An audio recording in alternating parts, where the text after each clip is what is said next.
Akizungumza na vyombo vya habari jijini Dar es Salaam, waziri wa kilimo, mifugo na uvuvi, Mheshimiwa Charles Tizeba, akiongozana na katibu mkuu wa wizara hiyo, amesema ingawa lengo la uanzishwaji wa mfuko wa uendeshaji wa zao la korosho lilikuwa nzuri, lakini serikali imebaini mfuko huo kuwa na mapungufu mbalimbali, jambo lililomlazimu kuchukua hatua ili kunusuru mfuko huo.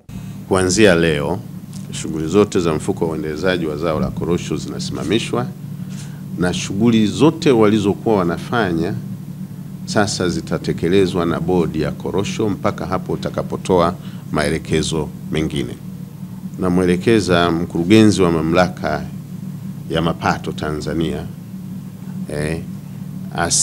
anapowasilisha hizi pesa zinazokusanywa kwenye export levy ya watu wanaosafirisha korosho kwenda nje ya nchi, awasiliane kwanza na mkurugenzi mkuu wa bodi ya korosho ili wajue utaratibu wa hizo pesa. Sasa ni pesa ya umma, wajue utaratibu wa hiyo fedha unakuwaje. Uongozi wa mfuko huo umezuiliwa kuanzia sasa kufanya miamala ya aina yoyote, na badala yake bodi ya korosho ndiyo itahusika na shughuli za mfuko huo kulingana na maelekezo watakayopewa.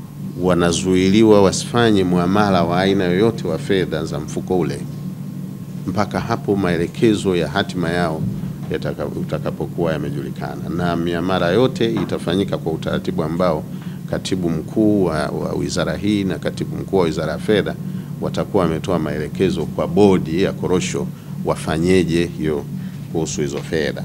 Mfuko huo ambao ungetegemewa kufanya kazi kwa ufanisi kwa maslahi ya taifa, imebainika pia kukaidi agizo la serikali la kuweka fedha benki kuu, ambapo vyombo husika vimeshaagizwa kufanya ufuatiliaji ili sheria ichukue mkondo wake.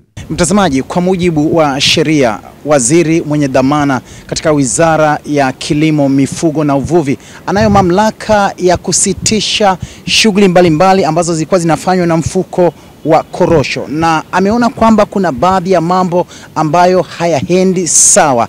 Ameeleza mengi, lakini amesema shughuli hizo basi zitafanywa na bodi ya korosho. Kutoka katika wizara ya kilimo, mifugo na uvuvi jijini Dar es Salaam, Sam Maela, ITV.